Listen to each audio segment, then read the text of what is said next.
അതായത് ചൊറിയെന്ന് പറയില്ലേ, പിന്നാലെ നിന്ന് ചൊറിയുന്നുണ്ടല്ലോ. നിങ്ങളെന്ത് ഇവരുടെയൊക്കെ പ്രശ്നങ്ങൾ കാണാതെ പോകുന്നത് മുനിസിപ്പാലിറ്റിക്കകത്ത്?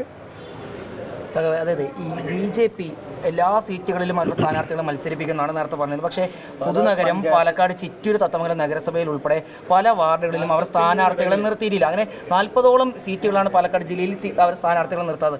അതിന് പിന്നിൽ എന്തെങ്കിലും ലക്ഷ്യമോ അല്ലെങ്കിൽ ഗൂഢാലോചനയോ ഉണ്ടെന്ന് കരുതുന്നുണ്ടോ CPM? ഇന്നത്തെ മാധ്യമങ്ങളുടെ വാർത്തയുടെ വിശ്വാസത്തിൻ്റെ അടിസ്ഥാനത്തിൽ പരിശോധിച്ചാൽ 43 ഇടങ്ങളിലാണ് BJPക്ക് സ്ഥാനാർത്ഥി ഇല്ലാത്തത്.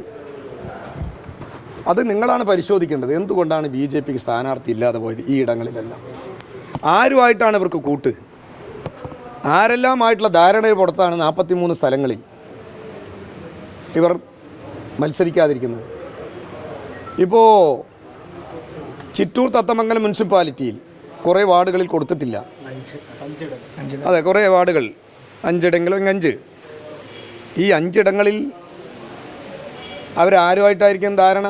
സ്വാഭാവികമായിട്ടും ഞങ്ങൾ 2015 തെരഞ്ഞെടുപ്പിൽ 11 സീറ്റിൽ CPM ഇടതുപക്ഷ ജനാധിപത്യ മുന്നണി ജയിച്ചു ആ മുനിസിപ്പാലിറ്റി.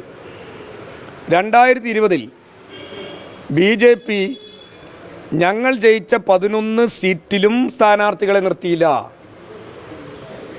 എന്തിനായിരുന്നു ഉദ്ദേശം? അത് മറികടന്നിട്ടാണ് ഞങ്ങൾ 16 സീറ്റ് അവിടെ വിജയിച്ചത്. അപ്പോൾ ഞങ്ങൾ വിജയിച്ച സീറ്റിൽ സ്ഥാനാർത്ഥികളെ നിർത്താതെ കോൺഗ്രസിനെ വിജയിപ്പിക്കുന്നതിന് വേണ്ടിയിട്ടുള്ള ഇടപെടലായിരുന്നു അവരുടെ ലക്ഷ്യം. അത് ജില്ലയിൽ 43 ഇടങ്ങളിൽ BJPയും കോൺഗ്രസിൻ്റെയും ധാരണ പ്രകാരം തുടരുന്നു എന്നതാണ് മനസ്സിലാക്കേണ്ടത്. അതാണ് അവരുടെ നിലപാട്. ഈ പാലക്കാട് മുനിസിപ്പാലിറ്റിയിൽ തന്നെ എന്തെല്ലാം ഇനി ഇടപാടുകൾ നടക്കുമെന്ന് നമുക്കാർക്കെങ്കിലും പറയാൻ പറ്റുമോ? മാധ്യമങ്ങൾ കണ്ടെത്തണം. നിങ്ങൾ ഞങ്ങളുടെ മുന്നണിയിലെ ഏതോ ഒരു ചെറിയ പ്രശ്നങ്ങൾ ഇങ്ങനെ നോണ്ടി വലുതാക്കാൻ നോക്കുന്നുണ്ടല്ലോ. അതായത് ചൊറിയെന്ന് പറയില്ലേ, പിന്നാലെ നിന്ന് ചൊറിയുന്നുണ്ടല്ലോ. നിങ്ങളെന്ത് ഇവരുടെയൊക്കെ പ്രശ്നങ്ങൾ കാണാതെ പോകുന്നത് മുനിസിപ്പാലിറ്റിക്കകത്ത്? ആ മുനിസിപ്പൽ ചെയർപേഴ്സണായിട്ടുള്ള മുൻ BJP നേതാവ്,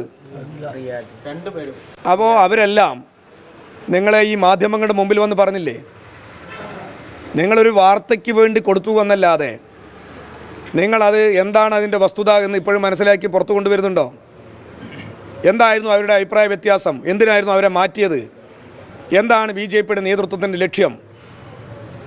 അപ്പോൾ അതെല്ലാം ഈ നാട്ടിൽ ഇങ്ങനെ പരസ്യമായി നടക്കുമ്പോൾ, അവരുടെ ഇടയിൽ തമ്മിത്തല്ല് വ്യാപകമായി നടക്കുമ്പോൾ, സീറ്റിന് വേണ്ടിയും പണത്തിന് വേണ്ടിയും എല്ലാത്തിനും വേണ്ടി നടക്കുമ്പോൾ നിങ്ങൾക്കത് പ്രശ്നമേ അല്ല. നിങ്ങളെന്ന് പറഞ്ഞാൽ മാധ്യമങ്ങൾക്കത് പ്രശ്നമേ അല്ല.